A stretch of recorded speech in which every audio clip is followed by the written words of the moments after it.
North Korean leader Kim Jong-un has invited Russian President Vladimir Putin to visit North Korea. This is according to Pyongyang state media. Kim also told Putin that their meeting had brought bilateral ties to a new level. He also expressed willingness to foster stable relations between North Korea and Russia for the next 100 years. Kim was reportedly briefed on the technical details of Russian space vehicles during his visit to a cosmodrome. So far, there are no reports of any arms supply deal. The White House has reacted to Republican plans to launch an impeachment inquiry against US President Joe Biden. White House press secretary denounced it and called the efforts baseless. She said no evidence has been produced by Republicans against the president as they investigate the business dealings of his son, Hunter Biden. Several Republicans claim that Joe Biden profited from his term as vice president under Barack Obama. US House Speaker Kevin McCarthy has called for an investigation into the allegations. A 23-year-old Indian woman studying in the US was killed by a speeding police vehicle in January this year. Now, a video has been released by the Seattle Police Department. In the video, a police officer can be heard laughing and joking about the accident. The officer was also heard saying she had limited value. India has voiced strong criticism against the incident. The Indian consulate in San Francisco has termed the incident deeply troubling. It has also called upon US authorities to conduct a thorough investigation. India's southern state of Kerala has shut some schools, offices and public transport services. This comes as officials struggle to limit the spread of Nipah virus. It's a rare and deadly brain-damaging disease for which there is no vaccine. So far, the virus has killed 2 people in Kerala, while 3 more have tested positive. Federal police in Argentina have seized more than 200 Nazi and anti-Semitic books. The books were found during a raid on a printing and book distribution company in Buenos Aires. The raid came after an extensive investigation that began in 2021. It was launched after a complaint by the Israeli-Argentine Association against an e-commerce platform. The Argentine police closed down the printing house and a man has been arrested. Israeli Prime Minister Benjamin Netanyahu and his political rivals have been presented with an alternative proposal for the country's judicial overhaul plan. The alternatives were presented by Israel's President Isaac Herzog. The details of the new compromise proposals have not been made public. However, if accepted, this could end a crisis that has been tormenting the country for months. In January, the Netanyahu government launched a campaign to overhaul Israel's judiciary. This sparked widespread protests across the nation. 5 Palestinians were killed on Wednesday at the Israel-Gaza border. This happened after an explosive device appeared to have been detonated accidentally. This comes at a time when dozens of youngsters in Gaza held a protest along the border in support of Palestinians jailed in Israel. Foxconn founder and billionaire Terry Gou has announced his running mate in Taiwan's upcoming presidential election. Actor Tammy Lai, who is a part of the hit show Wave Makers, will be running alongside Gou. Gou must gather close to 300,000 voter signatures by the 2nd of November to qualify as an independent candidate. Taiwan's other candidates are yet to announce their running mates. The island said this as a reply to billionaire Elon Musk. It said that Taiwan is not for sale. Earlier, Musk asserted that Taiwan was an integral part of China. His comments came after a dozen warships and planes were detected near Taiwan for suspected military exercise. China claims Taiwan as its own province, and Taiwan rejects Beijing's claims. Japan has witnessed a cabinet reshuffle. Japanese Prime Minister Fumio Kishida has picked a woman as foreign minister. A new defense minister has been appointed who has earlier worked to build ties with Taiwan. The cabinet reshuffle comes amid a dip in popularity for Fumio Kishida. and follows a string of scandals from data mishaps linked to government identity cards and the arrest of a minister on the suspicion of graft. Chilean workers took to the streets in the capital city of Santiago. They were protesting against the dismissal of nearly 7,000 health workers. They allegedly lost their jobs due to budget constraints. The strike seeks to reverse the layoffs and also aims to hold the Chilean government accountable for commitments made in terms of their careers and retirement incentives. Religious leaders in Kenya gathered to demonstrate on the street. They were protesting a ruling by the Supreme Court. On Tuesday, the Kenyan Supreme Court reaffirmed the LGBTQI community's right to associate. It upheld the right of the National Gay and Lesbian Rights Commission to register with Kenya's NGO board. In Kenya, lesbian and gay sex is punishable by up to 14 years in jail. A huge fire broke out in Bangladesh's capital Dhaka. It gutted several hundred shops in a busy market area. It took 6 hours for Bangladeshi military forces and firefighters to contain the blaze. A fire service official has said there were no casualties. The fire apparently broke out due to an electric short circuit. A fire hit an apartment block in Vietnam's capital city of Hanoi on Tuesday. Nearly 56 people have died and 37 were injured. The fire broke out on the first floor of a 9-story apartment block. It was home to some 150 residents. A search and rescue operation has been initiated, and Vietnam's Prime Minister has asked for an immediate investigation into the cause of the accident. In climate, at least 6 Indonesian provinces in Sumatra and Borneo are battling forest fires. Authorities are dumping large amounts of water to contain the blazes. The country is expecting its rainy season to start in November. This is a month later than usual.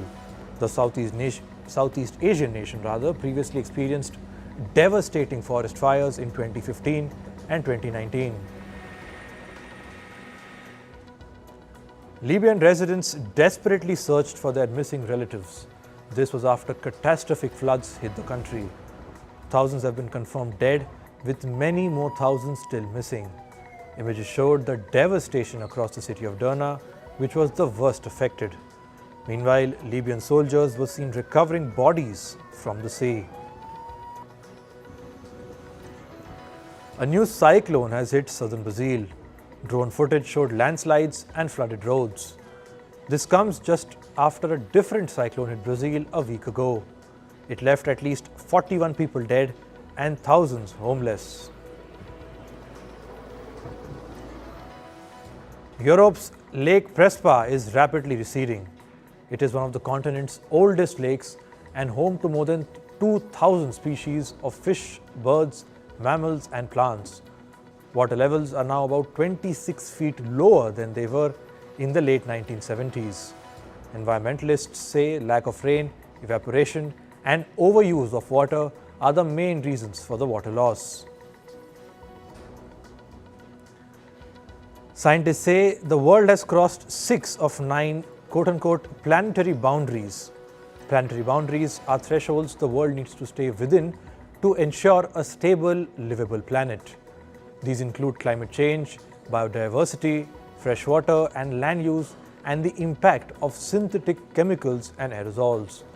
The degradation comes as a result of human-caused pollution and destruction of the natural world. Several dozen protesters gathered outside the New York headquarters of investment firm BlackRock. They called on the company to cease financing fossil fuels. The protesters blocked roads, wore face masks of BlackRock CEO and erected a mock oil rig during the demonstration. Later, officials arrested a handful of protesters. On to business and tech now. Ratings agency Moody's has cut the outlook for China's property sector. The agency has downgraded it from stable to negative. Moody's says that China's economic growth challenges would dampen sales in the property market despite government support. The European Commission has launched a new investigation into the electric vehicle or EV sector. It will see whether to impose new tariffs. This is to protect the bloc's producers against cheaper Chinese EVs. The European Commission will have up to 13 months to assess whether to impose new tariffs. The investigation covers battery-powered cars from China and also includes non-Chinese brands made there like Tesla, Renault and BMW. US and European firms are shifting investment away from China to other developing markets. This is as per a report from the research firm RODRIGO Group. India is receiving the vast majority of this redirected foreign capital. India is followed by Mexico, Vietnam and Malaysia. Companies are distancing themselves from Beijing due to its challenging business environment, slow economic recovery and politics. India will come up with a new policy for electric vehicle makers. This is according to the country's Commerce Minister Piyush Goyal. India is seeking to attract EV manufacturers and encourage greater investment in the sector. This comes while the Indian government is in talks with Tesla over the possibility of setting up a new factory in the country. Argentina's annual inflation rate shot up to 124% in the month of August. This is its highest level since 1991. It is pushing poverty levels past 40% in the country. Argentina is caught in a cycle of economic crises, with its currency also depreciating. Financial firm Goldman Sachs has reportedly fired several executives from its transaction banking unit. This is because the employees had violated the firm's communication policy. The Goldman Sachs policy states that employees must conduct firm-related business on firm-approved communication channels. US regulators have so far fined dozens of American firms collectively more than $2 billion. This is for allegedly failing to keep tabs on their employees' use of off-channel, quote-unquote, off-channel communications. Reports say financial firm Deloitte is planning to cut more than 800 jobs in the United Kingdom. This is about 3% of its British workforce. The move comes as Deloitte plans to focus on cost cutting amid a slowdown in the second half of the year. Google's parent company Alphabet is laying off employees from its global recruiting team. The company said that the job cuts could impact a few hundred roles. However, it is not a part of a wide-scale layoff and will retain a significant majority of the team. Alphabet said that it will also help the workers search for new roles within the company and elsewhere. China says it has not issued a ban on the purchase and use of foreign phone brands. However, a spokesperson added that Beijing expects all mobile phone companies to strictly abide by its laws. This was in response to previous media reports, where earlier reports said that some government agencies and firms in China had told staff to stop using Apple's iPhones at work. Billionaire Elon Musk has said there is need for a regulator to ensure the safe use of artificial intelligence. He says a regulator is likely to be appointed in the future. Musk said this after a meeting with US lawmakers at Capitol Hill in Washington. The forum discussed the regulation of AI. Meta's Mark Zuckerberg and Google's Sundar Pichai also attended the forum. Moving to sports, in cricket, Ben Stokes has become England's top one-day international individual run scorer. Ben Stokes smashed 182 runs of 124 balls in England's ODI against New Zealand. The all-rounder beat the previous best record of 180 runs set by England, which was made by Jason Roy. Afghanistan have announced their 15-member squad for the upcoming one-day International World Cup. Hashmatullah Shahidi will be leading the team.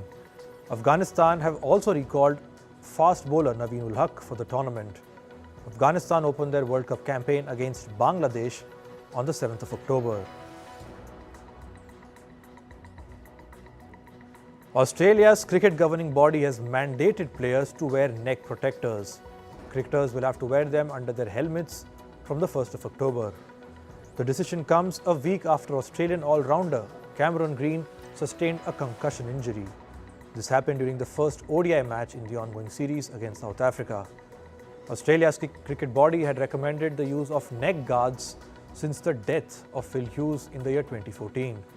However, a number of prominent players like David Warner and Steve Smith opposed the neck guards. Moving to football, India's Sunil Chhetri has been named captain of the national team for the upcoming Asian Games.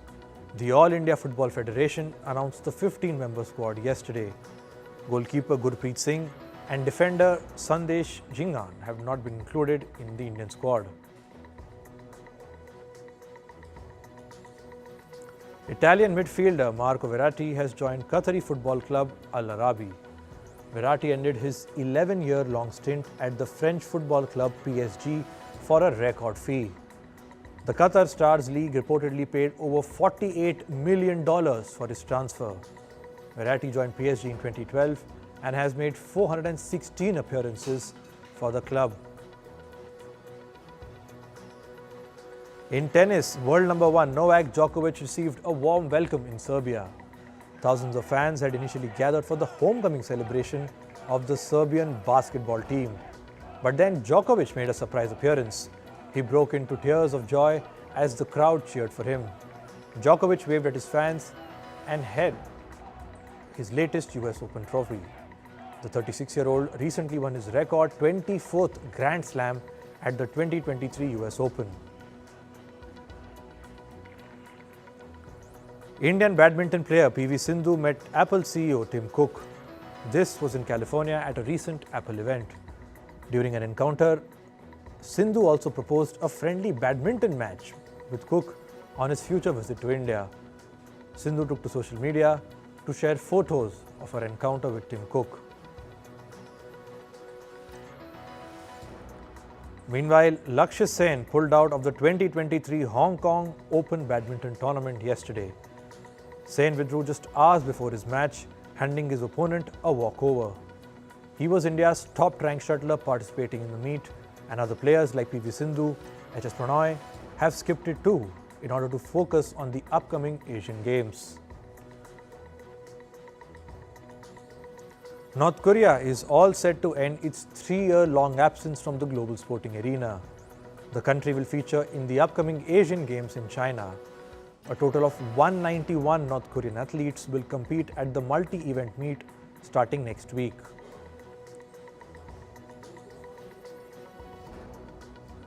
In basketball, America's National Basketball Association or NBA has approved new resting policies. It prohibits NBA teams from resting multiple star players from a game this season. Anybody who is selected in an all-NBA team or in an all-star NBA team in the previous 3 seasons is considered a star player. That's according to the league's player participation policy. Teams might attract fines of up to thousands of dollars for violating the new resting rules. Moving to entertainment, Disney Entertainment Television has suspended several deals with producers. Despite this, the studio will continue to pay for deals in order to provide salaries for assistants until the end of 2023. The step comes at a time when the Hollywood actors and writers' strike has no end in sight. Last week, Warner Bros. TV took a similar step. Show Real Time with Bill Maher will soon be on air. However, makers are not working with striker actors. Host Bill Maher said, and I quote, "It has been 5 months and it is time to bring people back to work. The writers have important issues that I sympathize with and hope they are addressed to their satisfaction, but they are not the only people with issues, problems and concerns. The show will be returning on the 22nd of September. The cast of reality show Dancing with the Stars Season 32 has been revealed. The new cast includes real estate mogul and Real Housewives of Beverly Hills star Mauricio Umansky, singer Jason Mraz, and actor Allison Hannigan. The new cast members will compete in front of a panel involving Carrie Ann Inaba and Bruno Tonioli. Tesla CEO Elon Musk has reflected on his on and off relationship with Aquaman actor Amber Heard. He has spoken about the romance in his new biography, calling it brutal. Musk and Heard met in 2013 and got romantically involved 4 years later. This was around the time when Amber Heard had already filed for divorce from her former husband and actor Johnny Depp. Elon Musk's brother Kimball Musk described Amber Heard as toxic and a nightmare. American actor and comedian Pete Davidson has spoken about the struggles he faced before he went to rehab earlier this year. Davidson has said that he took a medication called ketamine for 4 years. During his recent comedy show, Davidson joked, and I quote, "I am fresh out of rehab. I got that post-rehab glow. 7th time is the charm." In June this year, several reports emerged that the comedian was being treated for post-traumatic stress disorder and borderline personality disorder. American actor and film director Sean Penn has spoken about his documentary on the Ukraine war. He opened up about how he wanted the documentary called Superpower to be a light-hearted watch, but it has turned into a war film. The documentary initially wanted to portray comedian-turned-politician and President Volodymyr Zelensky's journey. Sean Penn met Zelensky in person off camera on the 23rd of February 2022. Singer Oliver Anthony has said that he is cancelling his 27 September show in the US state of Tennessee. This is because of high ticket prices. The singer took to social media and said, "Ultimately, it is my fault for not being more directly involved with the venues who have reached out." Tickets for the show was listed at $99. In order to meet the singer, fans had to pay about $199. Singer Olivia Rodrigo has announced her 2024 Guts World Tour. 57 dates have been announced. Olivia Rodrigo is famous for her hit songs including Driver's License, Good For You and Deja Vu. She also starred in High School Musical, the series. Singer Nick Jonas has called out fans who throw objects at singers while they perform on stage. This happened when the Jonas Brothers were performing in California. One of the fans threw a bracelet on stage during a performance. Nick Jonas told the person to stop. This is not the first time such an incident has taken place. Earlier, singers like BB Rexha and Drake were also pelted with objects during their performance. Models with disabilities took to the runway at New York Fashion Week on Wednesday. They wore clothes designed to meet their needs, and the fashion show was staged by a public charity. It works with retailers to adapt clothing to all consumers' needs. The aim was to give people with disabilities access to fashion. More than 70 models with varying disabilities took part in the show.